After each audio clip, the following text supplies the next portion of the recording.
ধৃত প্রাক্তন তৃণমূল বিধায়ক সব্যসাচী দত্ত, তাকে নিয়ে গতকালও চলল তল্লাশি। আর এবার নদিয়া জেলা পরিষদের সদস্যের বাড়ি থেকে 3 কেজি সোনা উদ্ধার হলো। নদিয়া জেলা পরিষদ সদস্যের বাড়ি থেকে 3 কেজি সোনা উদ্ধার হলো। তল্লাশিতে ধৃত সব্যসাচী দত্তকে সঙ্গে নিয়ে পুলিশ গেল এই জেলা পরিষদ সদস্যের বাড়িতে। কথা বলবো, আমাদের প্রতিনিধি সমীরণ পাল রয়েছেন আমাদের সঙ্গে। সমীরণ, কি জানতে পারছো? কুশবিতে জানা যাচ্ছে যে গতকাল রাতে বিধাননগর পুরসভার প্রাক্তন চেয়ারম্যান এবং প্রাক্তন রাজারহাট নিউ টাউনের বিধায়ক সব্যসাচী দত্তকে সঙ্গে নিয়ে যায় নদিয়ার তেহট্টেতে। এবং পুলিশের কাছে খবর ছিল নদিয়ার তেহট্টে এক জেলা পরিষদের সদস্যের বাড়িতে সোনা মজুত রাখা আছে। সেই মতো রাতে নিয়ে যাওয়া হয় তেহট্টে এবং সেই জেলা পরিষদ সদস্যের বাড়ি একটি ভল্ট থেকে প্রায় 3 কেজি সোনা উদ্ধার হয়েছে, যেগুলো সোনার বালা এবং অন্যান্য অলংকার রূপে গচ্ছিত রাখা ছিল এবং সেই সোনা উদ্ধার করে নিয়ে আসা হয়েছে। এর আগে তার বিধাননগরের ফ্ল্যাট এবং রাজারহাটের ফ্ল্যাট থেকে প্রচুর সোনা উদ্ধার করেছিল পুলিশ। এবং তোলাবাজির মামলায় অভিযুক্ত সব্যসাচী দত্ত এবং তাকে আদালতের কাছে পুলিশ আর্জি জানায় যে তার কাছে প্রচুর পরিমাণ সোনা মজুদ রয়েছে। কেন সোনা মজুদ রয়েছে?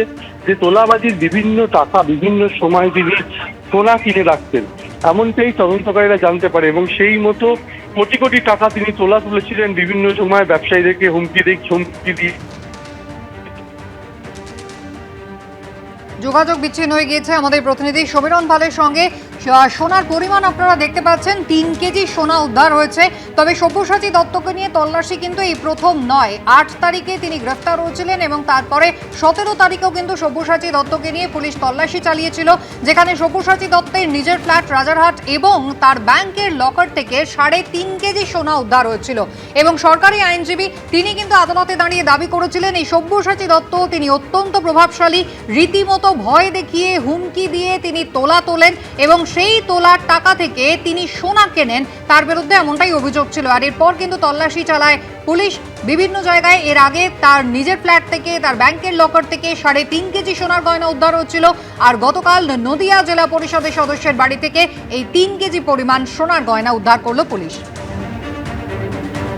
সমীরণ পাল আমাদের প্রতিনিধি রয়েছেন আমাদের সঙ্গে। সমীরণের আগের দিন আমরা দেখেছিলাম যে সব্যসাচী দত্তের নিজের ফ্ল্যাট এবং ব্যাংকের লকার থেকে এই সোনার গয়না পাওয়া গিয়েছিল। এবার এই নদিয়া জেলা পরিষদ সদস্য কে তিনি, তার বাড়িতে এই বিপুল পরিমাণ সোনার গয়না মজুত করেছিলেন এবং সেখানে সব্যসাচী দত্ত জড়িত, পুলিশ এমনটাই দাবি করছে।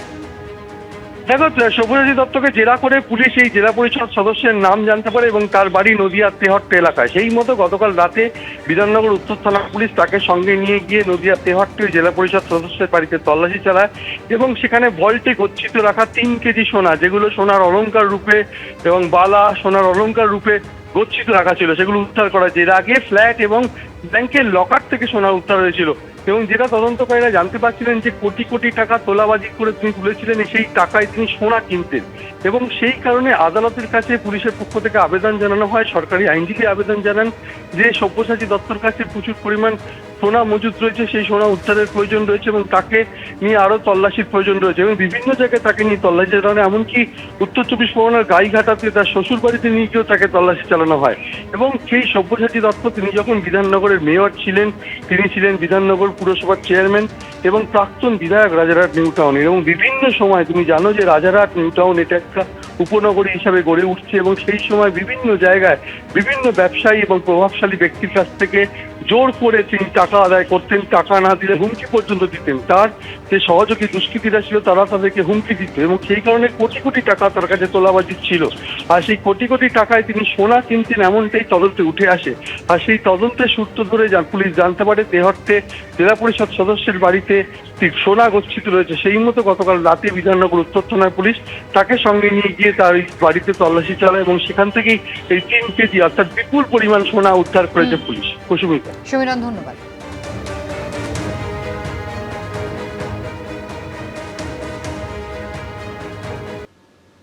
রাজ্য বাজেটে ক্রীড়া ক্ষেত্রে ঢালাও বরাদ্দ করল শুভেন্দু অধিকারীর সরকার। তৈরি করা হবে স্পোর্টস ইউনিভার্সিটি।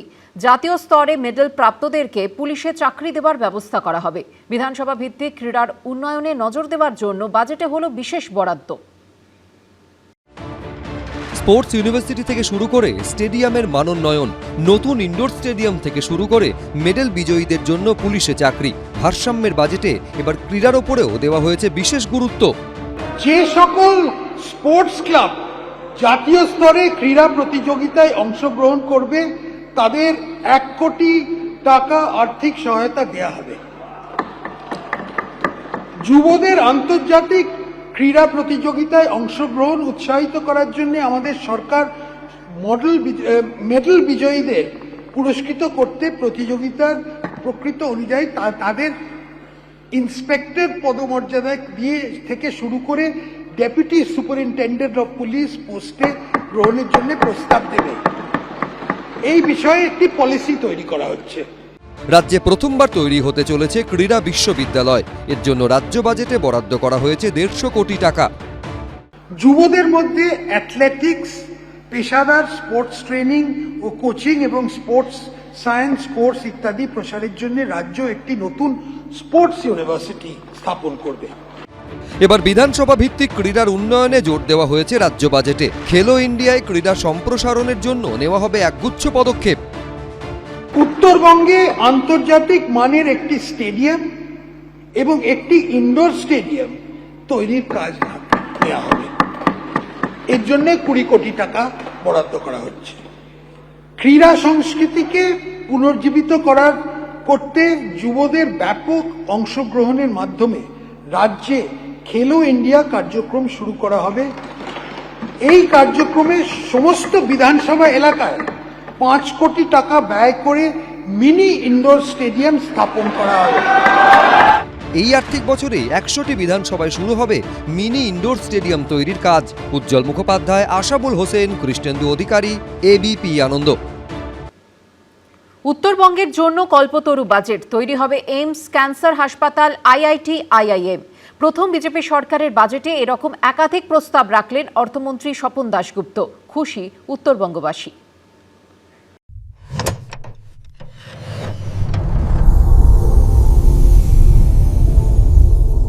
রাজ্য সরকার উত্তরবঙ্গে একটি এইমস হাসপাতাল স্থাপন করার উদ্যোগ নেবে। ভারত সরকারের সহায়তা উত্তরবঙ্গে একটি আইআইটি এবং একটি আইআইএম স্থাপন করা হবে।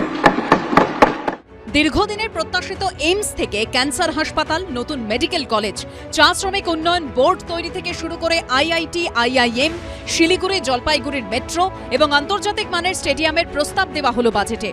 বিজেপিকে যেমন ঢেলে ভোট দিয়েছে উত্তরবঙ্গ, তেমন রাজ্য বাজেটে উত্তরবঙ্গকে ঢেলে দিল বিজেপি সরকার। উত্তরবঙ্গবাসী হিসেবে আমরা ভীষণ খুশি। যেখানে ডবল ইঞ্জিনের সরকার আছে সেখানে আমরা এক্সপেক্ট করতে পারি যে এই ধরনের বাজেটই হবে, যেটা বিগত সরকার আমলে হয়নি। আর আইআইটি, আইআইএম যেটা হবে সেটা শিলিগুড়ি কেন্দ্রিক হবে বলেছে, খুবই খুশি আমরা।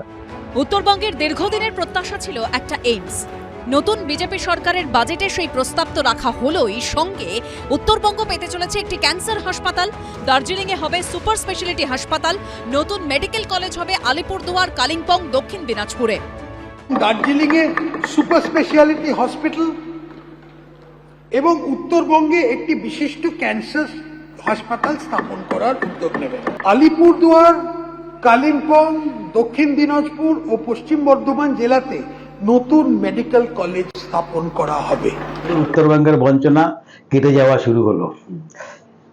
উত্তরবঙ্গে এইমস হচ্ছে, আইআইএম হচ্ছে। উত্তরবঙ্গ বরাবরই বিজেপির শক্ত ঘাঁটি। এবারের বিধানসভা নির্বাচনে তা আরও একবার পরিষ্কার হয়ে গেছে। উত্তরবঙ্গের 8 জেলার 54টি বিধানসভা কেন্দ্রের মধ্যে 40টাই নিজেদের দখলে রেখেছে বিজেপি। এবারের বাজেটে সেই উত্তরবঙ্গবাসীকে উজাড় করে দিল বিজেপি সরকার। উত্তরবঙ্গ পেতে চলেছে বেশ কয়েকটি নতুন পুরসভা, আলিপুরদুয়ারের জয়গাঁ, শিলিগুড়ি মহকুমার শিব মন্দির, মালদার গাজল, চাঁচল, উত্তর দিনাজপুরের টুঙ্গিদিঘি। উত্তরবঙ্গে এইমস, আইআইএম, আইআইটির কথা উল্লেখ করা হয়েছে বলে আর শেষ করা যাবে না। সময় দিন, সাহায্য করুন, সহযোগিতা করুন। আর সোশ্যাল মিডিয়াতে যত সমালোচনা করবেন তত কাজের গতি বাড়বে। সব মিলিয়ে বিজেপি সরকারের প্রথম বাজেটে বেজায় খুশি উত্তরবঙ্গবাসী। আশাবুল হোসেন, উজ্জ্বল মুখোপাধ্যায় ও কৃষ্ণেন্দু অধিকারী রিপোর্ট, এবিপি আনন্দ। এবিপি আনন্দ, এগিয়ে থাকে, এগিয়ে রাখে।